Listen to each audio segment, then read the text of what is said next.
All right.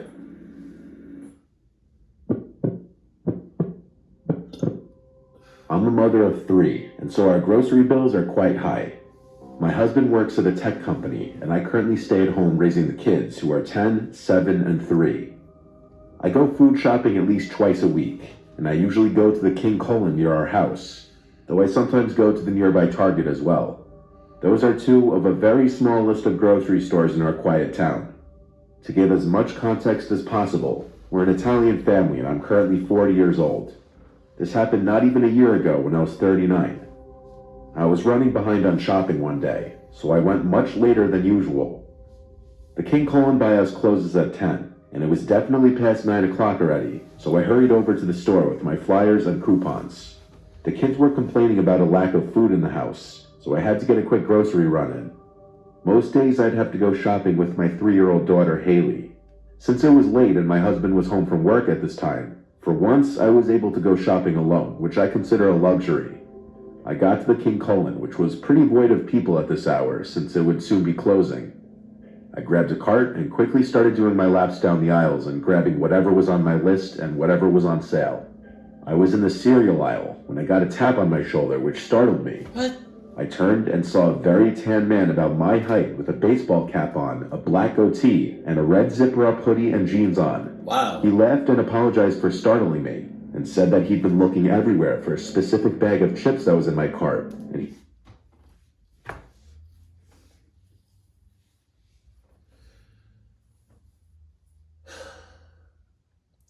He laughed and he said that he was sorry. Bitch, ain't no sorry. Ain't shit funny. Because you literally could have said, hey, yo. But you was like,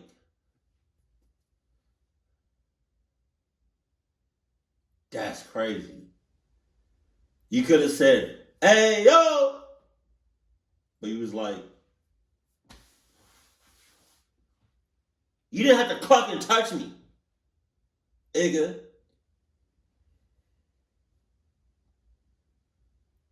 And you were literally looking everywhere. That's cap. You were looking everywhere for the bag of chips that I had. That's cap. Unless I literally got the last chips, which was false, I might add, because it was 10 of the chips behind the chip that I got. Go ahead with that clock shit. asked where I found them. I politely told him the aisle, and he said he checked but couldn't find it. So I actually led him exactly to where I found the chips. Oh my He God. thanked me with his awful breath, and I smiled and was about to walk back to my cart. But then he started making pointless conversation with me about why he liked those chips so much. What? Something silly like the ingredients or a lack of a specific ingredient. I kept trying to make it obvious that I was inching my way back to my cart, but he wouldn't get the hint though. It was when he made a weird pause and then said, "Gosh, you're pretty," that I said thank you and that I had to get back to my shopping before they close. I went to my cart, but he followed me and kept talking to me. At this point, as politely as I could, I told him I really would just like to shop in peace. At this point, I said as politely as I could, back off! Back off! Back off! Back off! Back off! Ah! Where you at with yours? I got my oil hot and ready. Club, where you at with yours? Huh? Oh, yeah. I literally jammed this oil down so many of your holes. Pause and all that. He finally seemed to get the hint and walked away, but for the rest of my time in the store that night, I kept seeing that man circling the aisles, and each time he walked past the aisle I was in, he'd slow down or even stop and just look down at me. I was getting increasingly uncomfortable and hurried up my shopping. When I was finally done, I went to the checkout, and as I emptied my cart, here comes Red Hoodie Guy with a whole 2 or 3 items, and he waits on line right behind me. He doesn't say a word anymore, but I felt his gaze even through the back of my head. When I was done checking out, I pushed my cart away, and the man called out, "Have a good night, ma'am," and I ignored it. As I was unloading my car, I noticed the Red Hoodie Guy in the parking lot looking at me as he walked to his car. He got into a junky-looking Honda that must have been like 30 years old. He didn't turn the car on, though. He just sat in it. I finally finished loading my car, so I got inside, started it, and began driving out of the parking lot. I looked in my rearview mirror a few times, and I didn't see any headlights behind me, so I felt safe to drive home. My ass. It wasn't until I pulled into the driveway and looked to my left down the street that I realized there was a car with its headlights off driving slowly down the street approaching our house. It pulled to the curb a few houses down. It looked to be that Honda from the parking lot. I went inside the house and called my husband's name. He came downstairs looking concerned, and I told him I was followed home by a creep. He hurried outside to the stoop, but by this time the car was already gone. The following weekend, late at night when we were all in bed, we heard some shuffling around outside in the side yard. I shook my husband to go check what it was, and he went to slide the window open. He saw someone right below the window trying to open the side gate to the backyard, but after hearing the window slide open, the man looked up and started to run. My husband grabbed the baseball bat from under the bed and ran outside, and when he came back a minute later, he said he saw the car speeding down the street and he tried to chase after it. He perfectly described the shitty Honda that the red hoodie guy was driving. It was undoubtedly him. We phoned the police, and given a late hour, a police officer arrived to our house in under 5 minutes. I described the man and his car the best I could, and that was that. He never returned to our house, not after seeing my angry husband chasing his car on foot with a bat. It still remains uncomfortable that a creep like that knows where I live, though. So it's a lot of them out there. Always check your surroundings. When I was in college, I worked at Wallbaum's. What the hell is the that? one I worked at was a 24-hour one, so a couple unfortunate people would always be stuck working that awful shift. I thought since I was 20 and in college that my boss would never put me on an overnight shift. But unfortunately, I guess when she asked my school schedule and I told her I was off Mondays and Wednesdays, wow, she saw me as a perfect sucker to stick on the overnight shift occasionally moving forward. One day I saw that I was scheduled for a Tuesday night from 12 a.m. to 8 a.m. Jesus. I had to triple check the schedule to make sure that that was right. I felt sick seeing that, and when I asked my supervisor why I was put on the overnight shift, he told me if I'm over 18, I don't really have a choice. My ass, you always got a choice. Glitch. You got 15 other coworkers in here. You didn't force them on the schedule. You didn't force their hours. What makes me so different? Huh? You do that shit again, I'm gonna cluck you up. I considered quitting, but I needed the job and money. So I just sucked it up and decided I'd do it this one time and then tell my boss I can't do it ever again because I have to study for school. What you sucking? So I arrived at the store at 12 o'clock and relieved my coworker Amanda. Half the lights in the store were out at this hour to save on electricity. Oh no! There were a surprising amount of customers. Oh no! That's a setup! Are you dead ass? Go back. Again because I have to study for school. So I arrived at the store at 12 o'clock and relieved my coworker Amanda. Half the lights in the store were out at this hour to save on electricity. Wow. I ain't never heard that shit before. They turn off the lights to save electricity? That literally sounds like somebody's in cahoots. Cause who the heck? What business? Y'all Clutch is about to go out of business. To save on, are you dead ass? Oh my God. There were a surprising amount of customers in the store when I got there. I guess more people than I expected would do quick midnight shopping runs. Past 1 a.m. though, the place was completely dead. Maybe 3 customers in the entire hour. As it got later in the night, there were less and less customers. It was past 2 a.m. by this point.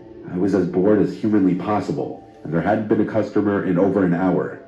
I wondered if there were any other employees in the building. There had to be, I figured. They couldn't have a lone 20-year-old running the whole place by himself. There was some bald guy who looked like he could be a manager that kept passing by the front registers every few minutes. He had a key ring attached to his khakis with like 10 keys on it, and he was holding a small backpack-type bag in his hand. So I said, "Excuse me, are you the manager?" and he came over and asked if it was my first day on the job, to which I said it was my first night shift. How do you miss my question, then ask me a question? I should clock you up for that. He shook my hand without giving me his name, and asked me if I could go to the back warehouse of the store and organize the pallets. He said he'd watch the front. I didn't exactly know what that meant, but I'd figure it out. I walked towards the back of the store, and as I did, I saw him doing something to the entrance door of the store, like he was reaching for some switch on the side of it, as if he were locking it. I made my way into the back warehouse, where I saw a tall man who looked like he were 30, wearing a manager's vest that said wall bounce. What? He saw my apron and introduced himself as Rob the night. You're a dumbass. A clunk ass, stupid ass, old asses. Cause did you even stop and think about if he had a work shirt on? Wall bounce. What's the name of that store? Wall bounce? Walgreens? Did you ever stop and think about he don't got there's nothing about him that says the company of this store. That's crazy. That's crazy. That's crazy. You're a dumbass. Manager. I said, "Oh, I thought the guy in the front was the night manager." And he looked puzzled and said, "Who?" When I described that man from before, he asked me to show him who I was talking about, because he was the only manager on duty. We didn't even make it out of the warehouse before all the lights in the store turned off. Rob told me to wait in the warehouse while he checks out what's going on. I watched as he walked through the warehouse doors into the darkness of the store, with the only light out there being from the lights of the dairy coolers that were still on. I sat on a box on the pallet and was on my phone trying to text any of my friends who could have been awake about what was happening, when I heard a door from inside the warehouse opening. It was on the other side of the warehouse, separated by the freezer and dairy fridge. There were 2 ways in and out of the warehouse back into the store. I still sat there, now with my ears perked up, listening for any sounds, when I heard quiet, slow footsteps getting closer, followed by a voice saying, "Hey kid, you in here?" But it wasn't Rob's voice. It was that bald guy's voice. I hurried out the warehouse doors into the store, but quietly. I jogged to the front of the store looking for Rob, but I couldn't find him. I called out his name, nothing. I grabbed my jacket and tried to open the exit door, but it wouldn't open automatically. So I tried to physically open it, but it was locked. I heard footsteps approaching from behind me, and I turned and almost screamed, but I realized it was Rob the manager. He flicked some lever or something on the top right of the door and unlocked it, and he said in a panicked whisper to hurry and get outside. He followed behind me. We left the store and he got right on the phone with the police, and I heard his whole conversation. He said he believed an armed man locked himself into the wall bounce and was probably trying to rob the place. I told him to tell the police that I think he was coming to harm me in the warehouse, which he relayed to the operator. He told me I should go wait in my car or leave. I'm sure because he didn't want the store to be held liable for anything if something were to happen. I went and sat in my car and just watched for a little while, and within 10 minutes there were at least 4 police cars outside the store. They all went inside for a while, and I didn't see whatever was going on, so I left. I didn't quit after that, though. What? The next time I went into work, I was told all about what happened by my supervisor. The security footage showed that bald man circling the place, acting suspicious, checking if the coast were clear to do whatever he was planning to do after locking the doors. He cut the lights in the store. The camera showed him going straight to the warehouse where he told me to go. That's the scariest part to me, because if he were armed and robbing the place, he could have been on his way to put a gun to my head or something. The camera showed him leaving through the emergency exit in the warehouse way before the police arrived. In the end, I never worked an overnight shift again after talking to my boss, and I stayed at that job for another few months. I'm not sure if that man was ever identified. It seemed like your boss and the real manager was in Melvin Gray. I used to work as a night restock worker at a supermarket in a somewhat rural town. The store was called Great American. Wow. It was the biggest and best supermarket in the area. My shift would be as soon as the store would close at 10. I'd work from 10 p.m. to 3 a.m. the latest, restocking the shelves and organizing everything before the next operating day. Right. I, of course, had the keys to the store for the after hours. It would be a team of two, myself and one other, either Terry, Carter, or Alfonso. Tonight I was supposed to be working with Terry. I arrived at the store and let myself into the back where all the inventory yet to be stocked was. I started my work using the pallet jack to bring a whole pallet of boxes out to the shopping floor. I started with the bread and nuts aisle, rotating the older loaves in the front and putting the newer loaves in the back. Halfway through, I realized I hadn't seen Terry yet. I walked to the back area of the store where the inventory was, where we'd leave our belongings. He wasn't back there yet. I left the back door cracked open with a door stopper for him when he would show up. Oh my So I God. went back to work for another half hour, and with still no sign of Terry, I once again went to the back of the store. He wasn't in there, but I noticed the back door was shut. I assumed that meant Terry was here somewhere. I went to open the back door and saw the door stopper was outside, which I thought was weird that he kicked it outside instead of bringing it in. I called Terry's name and it echoed through the room. He didn't call back, so I decided to call him. He picked up, sounding like he was in bed, and I asked him if he was at work. He said he wasn't coming in tonight because he was sick. Suddenly I got the chills. I told him someone kicked the door stopper off the door, and he said it could have just come undone itself. Nobody else was scheduled to work that night. I told him It could have came off by itself. Or were you in cahoots? I feel like all these horror stories, everybody in cahoots until proven otherwise. better, and we hung up. I wasn't sure if I was I ain't never seen that many vegetables. That organized. convinced that the door stopper came undone itself, because I kicked it under the door pretty tightly. I did a quick look around just to make sure no one was in the back of the store, and when I didn't see anyone, I went back to work, though I felt a slight sense of unease the whole time. I was stocking the remainder of the bread when I heard a loud sound echo from across the shopping floor. Okay, now someone had to be in here. I got off my knees and went to the middle aisle that intersected all the other aisles.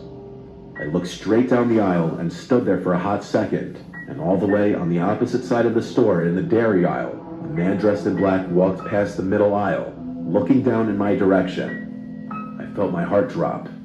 It felt like that scene from the movie Signs where the alien walks past the birthday. Oh my God! I had to think logically, that maybe this was someone else filling in for Terry's shift that our boss didn't What was that movie called? Signs? Should I check that out? Should I react to that? tell me about. I started to speed walk down the center aisle and yelled "excuse me" very loudly. I looked to the left down every aisle I passed since he went towards the front of the store. In one of those aisles, he was waiting at the end of it, standing there fully facing my direction. When he saw me, he walked out of sight in the direction I was just coming from. I yelled "excuse me" again and started to run down that aisle to catch up to him. What are you I doing? didn't get a good look at his face yet. Cluck you. When I got to the front of the aisle by the cash registers, I looked down the direction he went, and I saw him all the way at the end by the bread aisle. Half his body was hidden behind the shelf. His mouth was hanging open, and he started to wave me over, but he didn't say anything. His face was freaking me out. I attempted one more time to speak to him and said, "Who are you?" And he disappeared behind the shelf. I wasn't being paid enough for this. I went outside to sit in my car and call my boss. He picked up and I told him there was some random freak roaming around the store. He told me to get him out of there if I can, or call the police to get him out. I was not going to attempt to physically remove a crazy person from the store, so I called 911. I waited in my car until a police car showed up. I greeted the officer and asked him to follow me inside.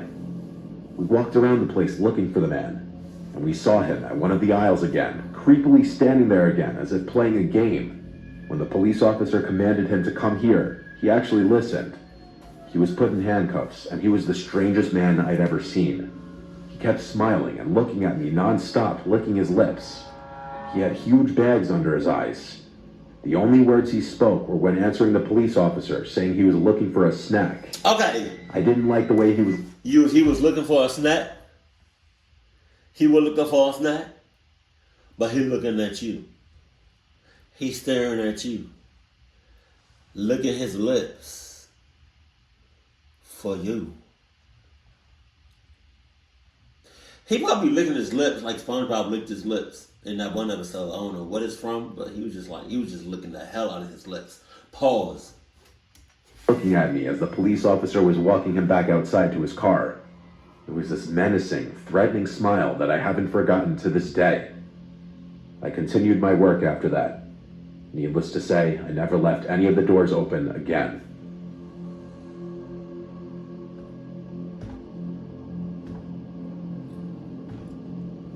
I don't know why your cluck ass did in the first place.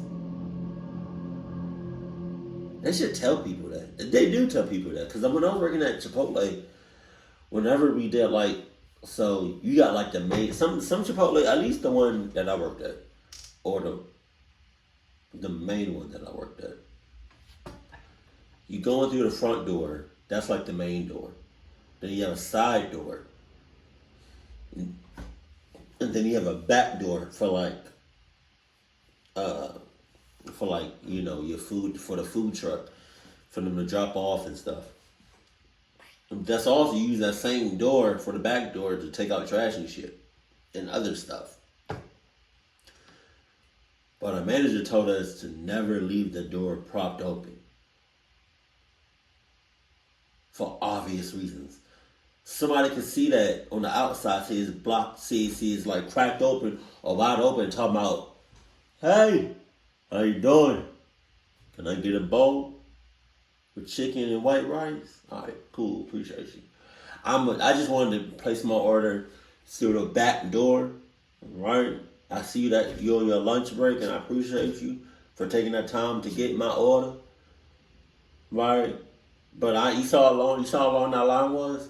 It's going out the front door. That's crazy as hell. So I just wanted to go through the back door, see you, place my order there, quick and easy. You got that. So then I make my way back up to the front, cut off everybody, go right back to the front of the line, near the register, see you making it, bada bing, bada boom, bada bang, bang, bang. You come in, I pay for it, I get to go, instead of me being in the line for 30 minutes. You know? That's how we do things over here. Sorry. I don't know where you from, but that's how we do things over here. That's crazy. You should never leave the back door open for anything. Anything. That's that's just asking for somebody to cluck you up. And really to cluck up you and everybody else in the store. Don't ever leave the back door propped open. Cracked open. You know? Jesus. Keep it cool, keep it classy, and I love you. Stay happy, my family.